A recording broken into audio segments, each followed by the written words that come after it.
From its historical grandeur to its modern-day allure, the United Kingdom has long been a land of charm and opportunity. Yet, in recent years, there has been a growing conversation about why so many people are now hesitant to call the UK home. Historically, the UK has been a beacon of hope for many seeking a better life.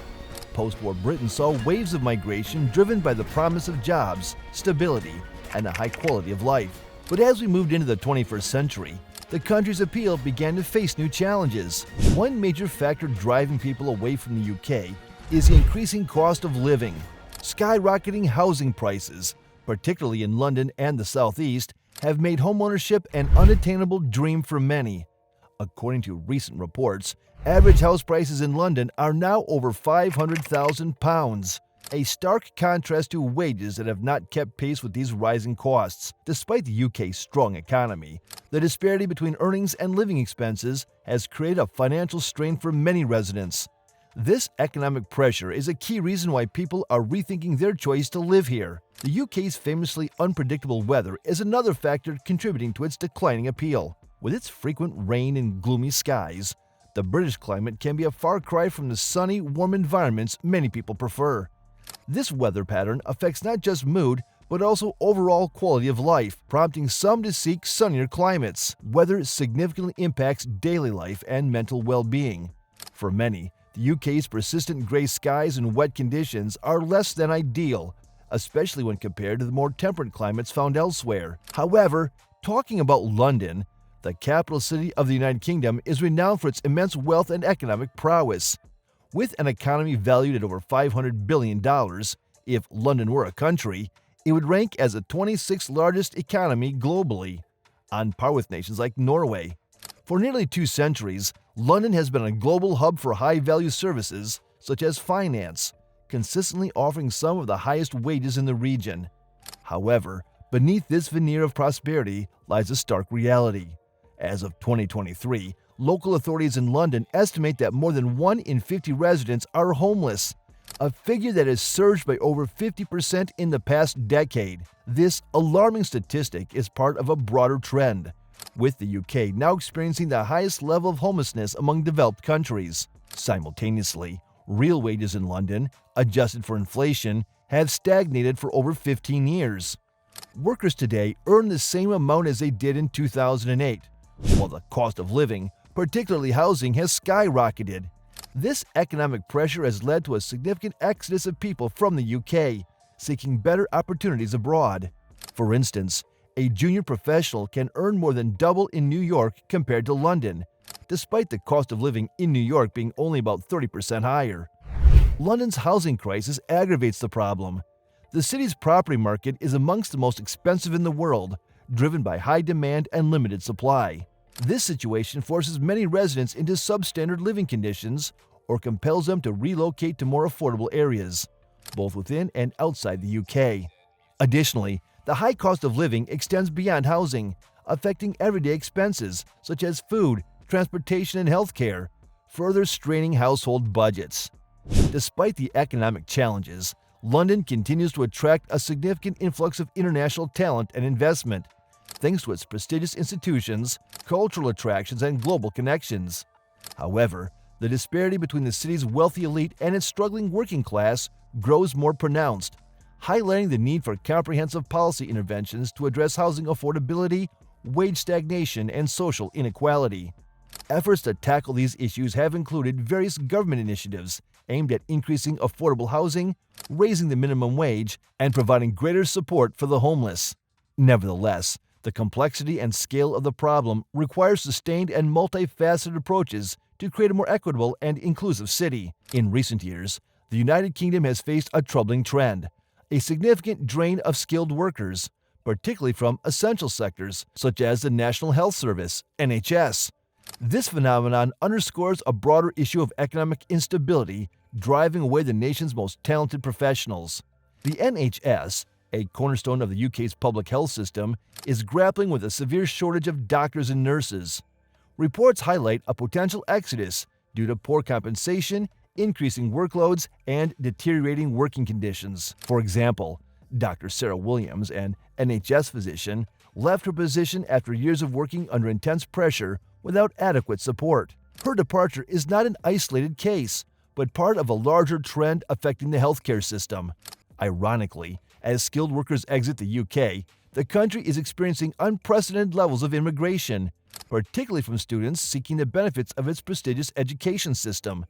Universities like Oxford and Cambridge attract students globally, yet the trend reveals a critical imbalance. Research shows that those leaving the UK are typically more skilled compared to the newcomers. For instance, a study by the Migration Observatory at the University of Oxford found that highly educated professionals are disproportionately represented among those emigrating from the UK, while the new immigrants often possess lower skill levels. This imbalance between departing high-skilled professionals and incoming lower-skilled workers is having a detrimental impact on the UK's labor market. The influx of less skilled labor has increased the supply of low-wage jobs, while the exit of skilled professionals has led to shortages in high-value sectors. The result is a decline in productivity and a potential drop in the quality of goods and services. For example, the engineering sector, which relies heavily on highly skilled workers, has reported delays and quality issues due to this shortage. The UK's deteriorating economic performance is evident in broader trends. Compared to the northwestern European counterparts, the average British household is now 20% worse off, a decline from an 8% disadvantage in 2007. By 2024, projections indicate that Slovenian households will have a higher standard of living than their British peers, and Polish families are expected to reach similar levels by the end of the decade. This shift highlights a significant decline in the UK's relative economic standing. Wage stagnation has disproportionately affected lower-income individuals, widening the gap between the rich and the poor. While the wealthiest households in the UK enjoy higher living standards, the quality of life for many Britons is on the decline.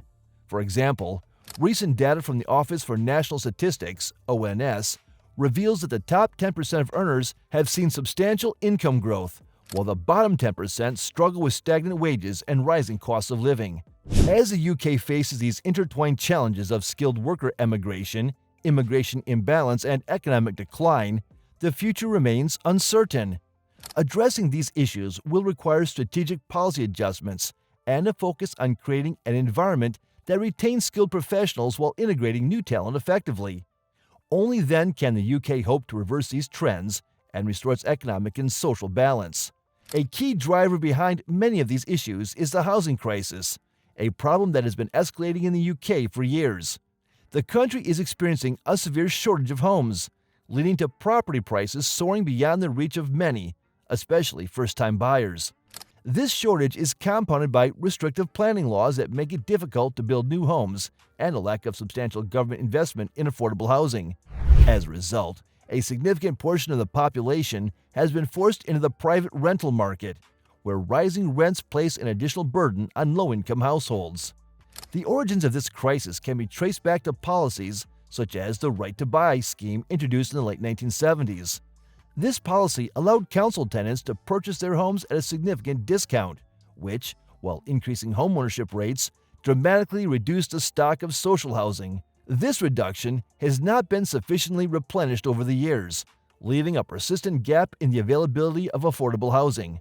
Consequently, the demand for rental properties has increased, driving up rents at a rate that has consistently outpaced wage growth for more than 30 years.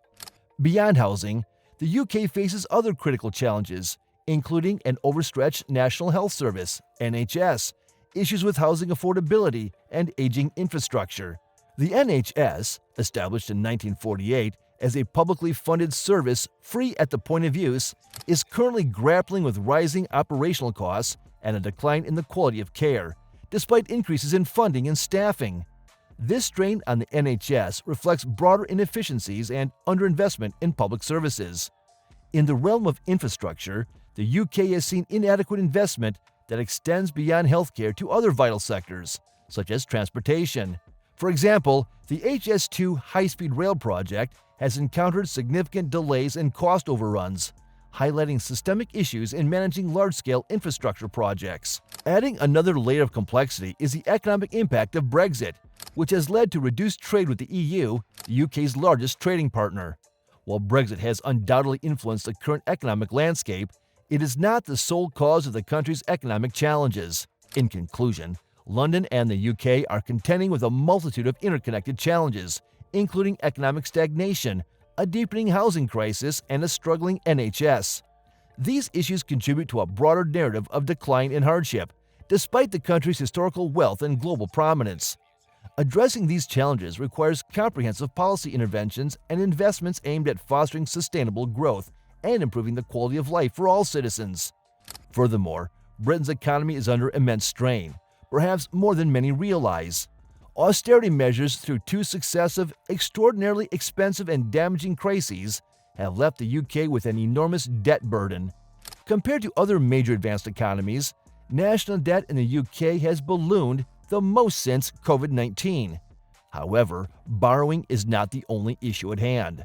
Tax revenue as a percentage of GDP, which measures the share of the country's output that government collects to pay for public needs, is nearly as high as it was during wartime. This creates a significant challenge in an election year for those tasked with drafting a new spending plan. Raising taxes further is politically unfeasible, and allowing debt to increase is economically risky. Yet public services are in desperate need of additional funding. The next government faces an incredibly difficult legacy. The tax burden on the economy is at a 70-year high, and public services are under severe strain. The National Health Service has record waiting lists, and parts of the justice system have nearly halved the number of operating courts. Much of this strain can be attributed to government spending during the pandemic and the subsequent energy crisis. The UK's COVID-19 response was the largest as a share of GDP among G7 economies, except for the US, with approximately £280 billion allocated to navigate the crisis. Initially, this spending seemed manageable due to historically low interest rates. However, the Russian invasion of Ukraine disrupted energy markets, leading to a sharp rise in energy prices. UK households faced nearly triple the cost to heat their homes compared to the previous year. This situation necessitated additional government support, leading to around £400 billion in new debt, marking the largest increase in debt as a share of GDP among G7 nations. The twin impacts of the pandemic and the energy crisis have driven inflation to new highs, forcing central banks to raise interest rates to combat it. Homeowners have experienced significant increases in mortgage payments, and the government has faced skyrocketing costs to service the national debt. The cost of servicing this debt has surged from about £40 billion a year to around £100 billion, equating to the entire defense budget. This additional spending on debt interest reduces funds available for other critical areas, such as health, police, and defense. Despite the significant borrowing, the UK economy has barely expanded beyond pre-pandemic levels. Among major advanced economies, only Germany has grown less, largely due to its dependency on Russian gas, which was cut off by sanctions. However, Germany spends a smaller portion of its GDP on debt servicing, adding another layer of complexity for the UK government. To address these challenges, the UK must focus on increasing productivity. Improving productivity means achieving more output with the same amount of work, not merely working harder, but working smarter. For example, transitioning from an old-fashioned newspaper to a tech company could result in higher profitability and greater productivity, without necessarily increasing the workload. The UK's productivity had already been weakening after the global financial crisis in 2008 and 2009. Now, there is an urgent need for both smart working strategies and increased workforce participation. Moreover, the UK faces another challenge. A significant number of workers have left the labor force. Unlike other major advanced economies that saw a rise in workforce participation post-pandemic, the UK experienced a decline. More people fell into long-term sickness or dropped out of the workforce, leading to 1 million missing workers. This decline in participation represents a considerable loss of productive capacity. The next government must navigate these monumental pressures by encouraging greater workforce participation and enhancing productivity. Successfully managing these challenges could create room to address high interest rates, reduce national debt, and free up tax revenue to support public services and those unable to work. While the challenge is enormous, the potential benefits of overcoming it are substantial.